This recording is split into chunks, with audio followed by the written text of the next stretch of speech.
Olá, eu sou Donizete Tokarski, consultor em bioeconomia, e hoje aqui no programa Energia Agro vamos entrevistar uma pessoa que tem uma vivência há 30 anos já discutindo as questões ligadas a etanol, a política do açúcar, a política da bioeletricidade.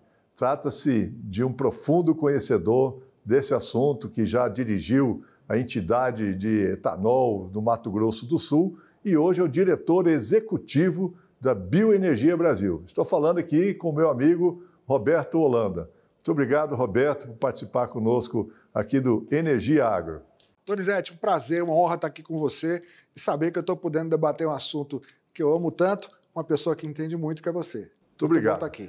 Muito bem. O que é a Bioenergia Brasil? Muito bem. A Bioenergia Brasil é uma entidade que tem um nome recente, há 2 anos adotamos esse nome, mas na verdade é uma turma que anda junto há mais de 20 anos. Nós somos uma associação representativa do setor de bioenergia. Até 2 anos atrás nos chamávamos Fórum Nacional Energético. Nós reunimos associações de produtores em 17 estados do Brasil. Então, o sindicato, por exemplo, você mencionou onde eu trabalhava, onde eu fui presidente, a Associação dos Produtores de Bioenergia de Mato Grosso do Sul é nossa associada. Então, nós representamos, no nível nacional, vários estados do Mato Grosso do Sul, inclusive em todas as regiões produtoras do Brasil. As associadas desses sindicatos, por sua vez, hoje a produção delas corresponde aí cerca de 60% de toda a cana processada no Brasil, 70% do etanol, inclusive 100% do etanol de milho é feito por entidades nossas associadas, 60% da cana de açúcar, ou seja, assim, nossa entidade é uma entidade muito expressiva com uma dinâmica regional muito interessante. Isso nos facilita muito, né, porque a gente tem uma atuação aqui em Brasília juntando sempre essas forças regionais, essas experiências de vários presidentes, de vários setores, de muito tempo de estrada. Todo mundo aqui tem muito tempo de estrada, nossos associados. Então, assim que funciona a nossa entidade. Muito bem. E qual a diferença da bioenergia com a Única, ou qual a relação que existe? A Única entidade que tem uma origem em São Paulo, evidentemente tem associadas em outros estados do Brasil, mas são entidades que têm finalidade semelhante. Nós trabalhamos muito em conjunto com a Única, uma entidade, vamos dizer, irmã, uma entidade que milita no mesmo setor do que nós, e frequentemente trabalhamos juntos. Muito bem. Hoje o setor de etanol, que faz parte, vamos dizer, dessa conjunto de biocombustíveis, tem o setor de etanol de milho, inclusive eu tive a oportunidade de há poucos dias entrevistar aqui também o Guilherme Nolasco, que é o presidente da Associação do Etanol de Milho, e tem o etanol da cana-de-açúcar. Existe diferença do produto, etanol de milho e etanol de cana-de-açúcar? Olha, é muito bom você ter entrevistado o Guilherme Nolasco, um craque, um grande amigo, e nosso associado também, a UNEM, União Nacional do Etanol de Milho, que ele preside com muita competência, é nossa associada na Bioenergia Brasil. O milho foi uma grande novidade para o setor de etanol. É muito positivo, estão crescendo de uma maneira impressionante, né, e veio complementar. A molécula é a mesma, o etanol é igual, não tem diferença de um para o outro, né? Tem diferença do etanol de milho produzido no Brasil para o que é produzido lá nos Estados Unidos, por exemplo, porque o do Brasil ele usa biomassa nas indústrias e é, portanto, considerado etanol avançado. É um etanol muito mais limpo, tá certo? O do milho também, como a cana. Então, é uma novidade muito bem-vinda. O milho tem uma complementaridade, o etanol de milho tem uma complementaridade do etanol de cana, ou seja, a gente começa muito rapidamente a não ter o conceito de entre-safra, tem oferta contínua o ano todo, então isso é muito importante, essa é uma chegada muito bem-vinda e tanto que trabalhamos juntos, militamos juntos por esse setor. Eu também tive a oportunidade aqui, Roberto, de entrevistar o Buffon, presidente da ProSoja, e nós comentávamos que a soja armazenada é energia e alimento guardado. O milho é a mesma coisa. O milho armazenado é energia e alimento. E é exatamente nessa questão que você falou que daí não tem problema da entre-safra, porque tanto o milho quanto a soja podem ser armazenados em longos períodos. Tem algum problema no Brasil ainda com relação à questão da armazenagem do milho? Não, vamos lá, essa é uma questão que evolui. O milho, sobretudo a partir que surgiu essa vertente do etanol produzida a partir do milho, a produção cresce bastante.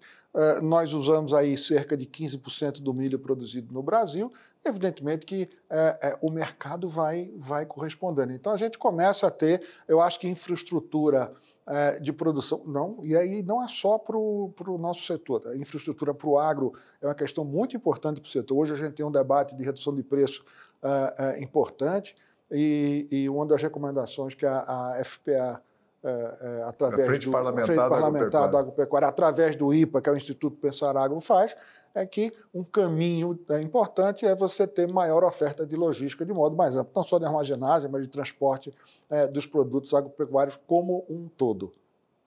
Muito bem. O trabalho de bioenergia, você falou que você mora em São Paulo e está com frequência aqui em Brasília. Eu sou testemunho desse trabalho que vocês fazem aí, né, que nos ombreamos desde o trabalho para o RenovaBio, né? Quais são as principais questões hoje que afligem o setor da produção de etanol no Brasil? Olha, eu acho que nós viemos, Donizete, você também é testemunha disso, de um grande ano. 2024 é um ano histórico para o setor. Acho que às vezes a gente trabalhou tanto, a gente correu tanto que a gente não se dá dimensão disso, né? Depois daquela conquista do RenovaBio lá atrás, nós trabalhamos muito juntos para que isso aconteça.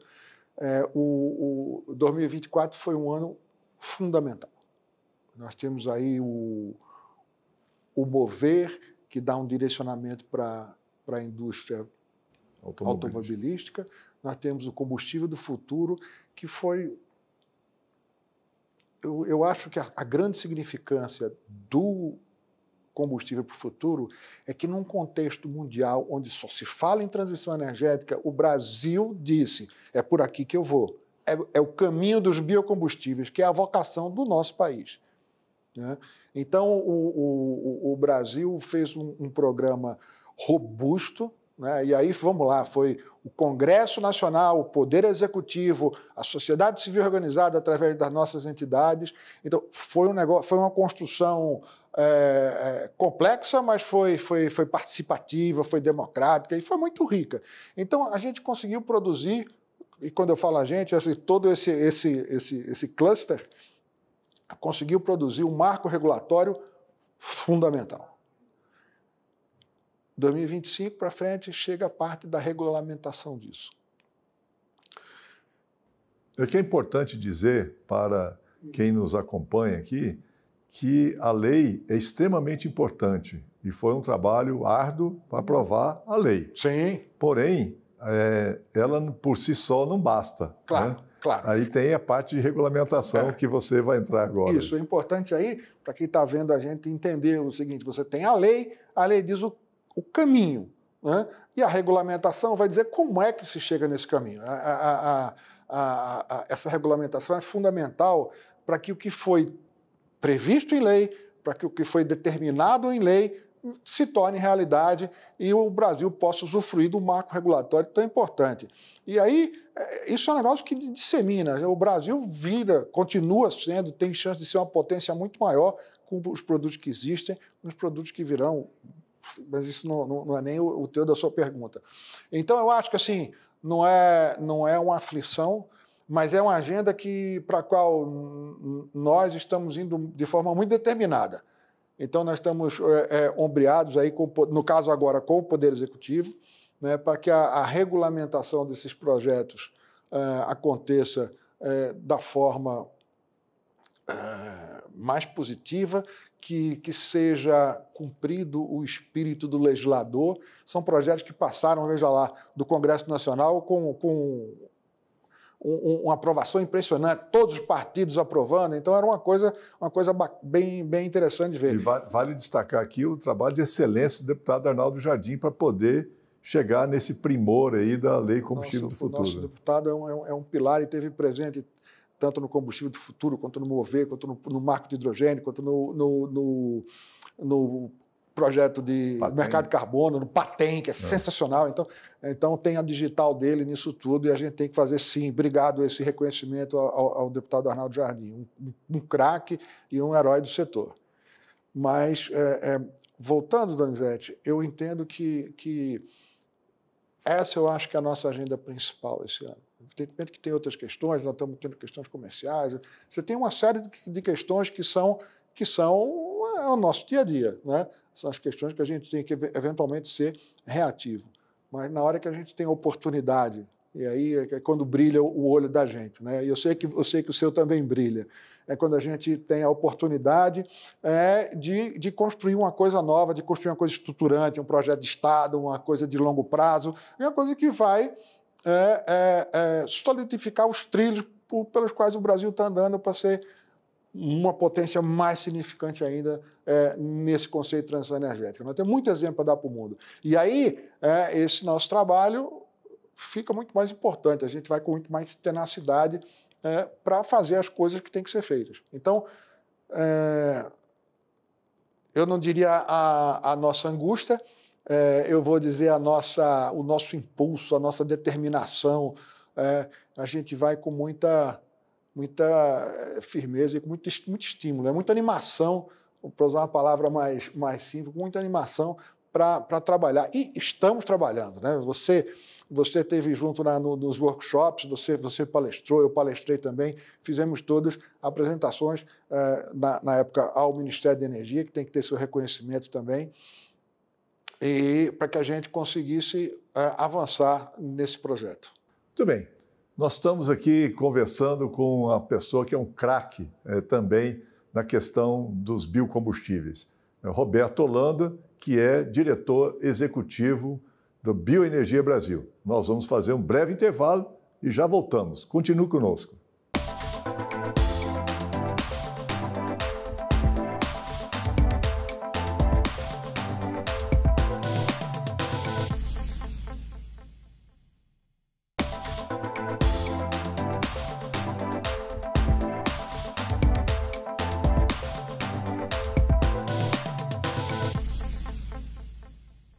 Estou conversando aqui com o Roberto Holanda, diretor executivo da Bioenergia Brasil. E nós estávamos falando aqui antes do intervalo sobre o que é a regulamentação. Por que exige tanto tempo das entidades, dos representantes, dos executivos das entidades aqui em Brasília para tratar dessa regulamentação, já que a lei está aprovada? Olha, Donizete, exige muito tempo, viu? A gente tem que ter... Porque, vamos lá, na hora que você instrumenta uma lei, eu estou procurando uma analogia, já eu acho, mas é o seguinte, você tem que ter consultas públicas, você tem que ter debate, você tem... É importante esse processo, a gente participa de workshops, de debate, aí começa a vir os instrumentos legais, né? Então, você tem resoluções do Conselho Nacional de Política Energética, o CNPE, você vai ter portarias dos diversos ministérios envolvidos, e não é um só... Você vai ter resoluções, você vai ter que ter consultas públicas em algum ou outro assunto. Você tem as agências reguladoras, no nosso caso, a ANP. Quando a gente chegar no SAF, que é o Combustível Sustentável de Aviação... E vocês têm a Enel também, que é a energia que vocês geram também, né? O SAF vai ter a ANAC, a gente já está participando de um grupo da ANAC, então nós vamos ter a energia. Então tem uma série de agentes envolvidos e que são intercomunicantes, e são complementares, melhor dizendo, porque... É o processo normal. Então, tem muita coisa para fazer assim, Donizete. Tem muito instrumento legal e a gente tem que estar... Evidentemente que a gente tem que estar... O setor colabora, a gente trabalha de mão dada todo mundo, os biocombustíveis, assim, é um processo muito intenso, mas é muito nobre, né? Eu acho que tem que terminar o projeto. A gente, 2024, quando a gente terminou, foi um grande ano, mas não terminou, não. Agora que começa de novo. Então, assim, é isso. Você tem uma série de resoluções, portarias, consultas públicas, CNPE para lá, ANP para cá. Então, tem muita gente envolvida e por isso que a gente tem que estar aqui em Brasília o tempo todo, às vezes no Rio, às vezes em São Paulo, mas, assim, tem que andar muito. Roberto, mudando um pouco aqui o tema nosso, mas falando ainda de agro e energia, né? Alguns setores, aqui no Brasil mesmo, e em alguns setores de fora do Brasil, dizem que no Brasil há uma competição entre produção de alimentos e produção de energia. Qual que é a sua leitura sobre isso? Veja você, Donizete, isso é um termo que eu aprendi que chama desonestidade intelectual. Né? Por conta de disputa de mercado, a gente tem que conviver com essas falácias que muitas vezes fazem parte tão somente de uma guerra comercial. Você pode eventualmente ter algum viés ideológico e tudo, mas na verdade o Brasil, você fala no termo em inglês, food versus fuel, ou seja, comida versus combustível. No Brasil é food plus fuel, comida mais combustível. Nosso setor, a gente fala com muita tranquilidade, Donizete. O Brasil é o maior produtor de açúcar do mundo, né, no caso da cana. Então, assim, não existe de forma nenhuma competição, pelo contrário, a gente atende o nosso país com sobra, a gente exporta com sobra, e você tem uma coisa chamada mercado, você tem que ter uma regulação de mercado importante, mas o Brasil produz açúcar, abastece o mundo todo com açúcar. No caso do milho é interessantíssimo. O milho, e aí você vê, apesar da gente só consumir 15% do milho, a partir do momento que foi se disseminando, foi aumentando a produção de etanol de milho, aumentou a produção de etanol do milho também. E aí, uma coisa fantástica, um dos subprodutos ou coprodutos da produção de etanol de milho é o DDG. Você tem DDG, você tem óleo de milho, ou seja, você tem alimento, e você tem alimento para gado, para frango, para peixe, para porco. O DDG é riquíssimo em proteína e ele ainda permite uma coisa legal. Você pode, com esse tipo de alimento, você pode fazer uma produção pecuária menos extensiva. Você pode até fazer confinamento perto da produção disso. Ou seja, você potencializa a nossa vertente para você produzir proteína, que o Brasil já é um dos maiores do mundo, aliás, é o maior do mundo em vários desses tipos de proteína. Então, o etanol de milho é ainda mais um incentivo, né, para que seja produzida mais proteína, mais comida, mais para a gente exportar, e a gente continue sendo essa potência na produção de alimentos. Então, no Brasil, a gente pode dizer com muito orgulho, aqui é comida mais combustível. Muito bem. Além da bioeletricidade. Claro. Então, você podia informar os nossos ouvintes aqui como que é produzida essa bioeletricidade? É muito interessante, né? Lá nos anos 2000 houve um apagão e o setor se percebeu que o setor sempre gerou a sua própria energia elétrica para movimentar as usinas, no caso da cana. E aí a gente percebeu que tinha caldeira dentro das usinas. Né? E aí a gente começou todo um processo, né? Quebrou-se o paradigma. Como as usinas produzem muito bagaço de cana, a queima desse bagaço nas caldeiras tinha que ser o mais pobre possível para consumir esse bagaço.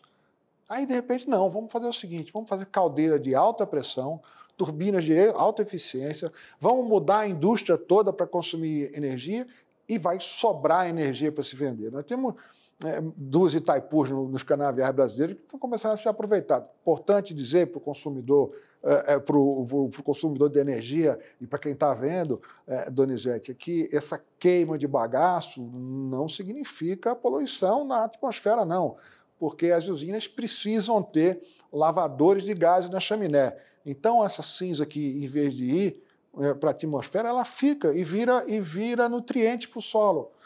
Então, é um ciclo, bioinsumo. É a famosa economia circular, vira um bioinsumo, né? Um biofertilizante, se quiser. Então, quebrou-se esse paradigma e hoje uma usina de médio porte alimenta uma cidade inteira. Uma coisa muito significativa para quem mora em São Paulo, né, que se não fosse o setor, há alguns anos atrás, quando teve um problema nos reservatórios hídricos, né?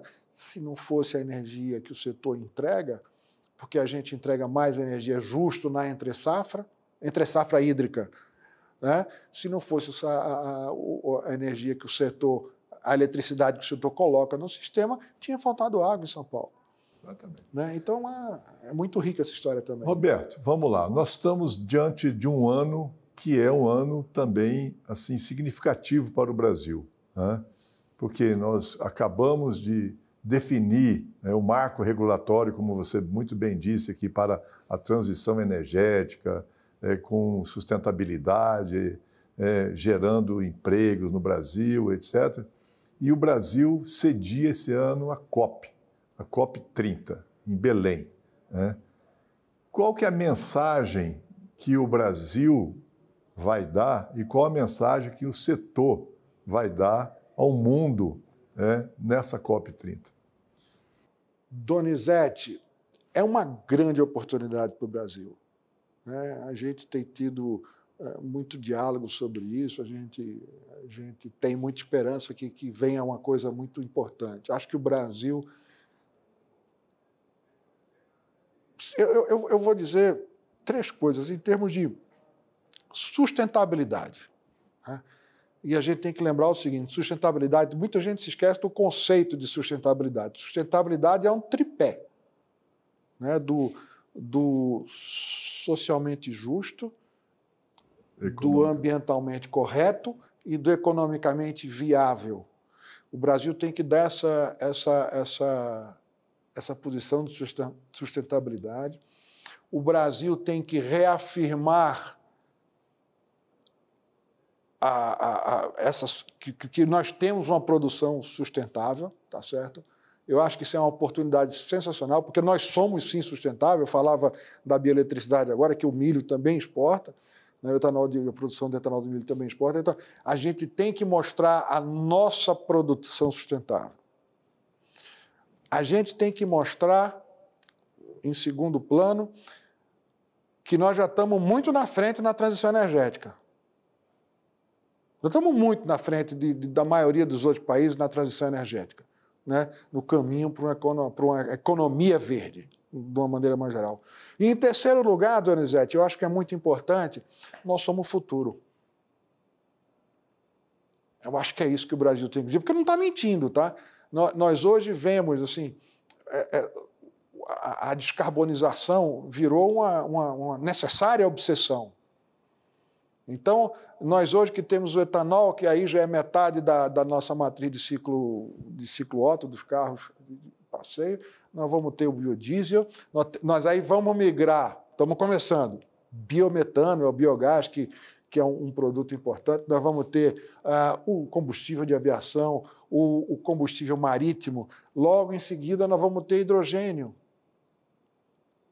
Tudo isso está começando e está avançando com uma velocidade muito grande. O Brasil precisa dizer, é aqui. Nós podemos produzir com sustentabilidade, nós podemos escalar essa produção sem derrubar árvore, sem desmatamento nenhum. Isso é uma premissa fundamental para o setor, é o desmatamento zero. A gente pode escalar nossa produção e pode atender dando esse recado. O futuro é aqui. E a participação na COP, rapidamente, aqui nós estamos aqui com o nosso tempo concluindo aqui.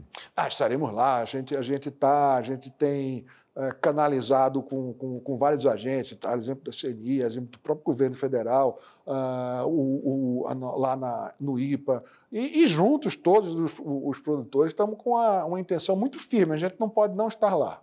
Bom, chegou ao fim aqui nosso programa Energia Agro, conversamos aqui, tivemos a honra de receber Roberto Holanda, que é o diretor executivo da Bioenergia Brasil. Muito obrigado, Roberto, por sua participação.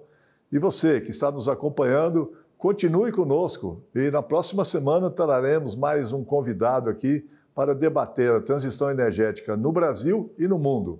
Nos acompanhe nas redes sociais, no LinkedIn, no Instagram e faça os seus questionamentos para que a gente possa, cada dia, aperfeiçoar o nosso trabalho aqui. Um abraço e até lá.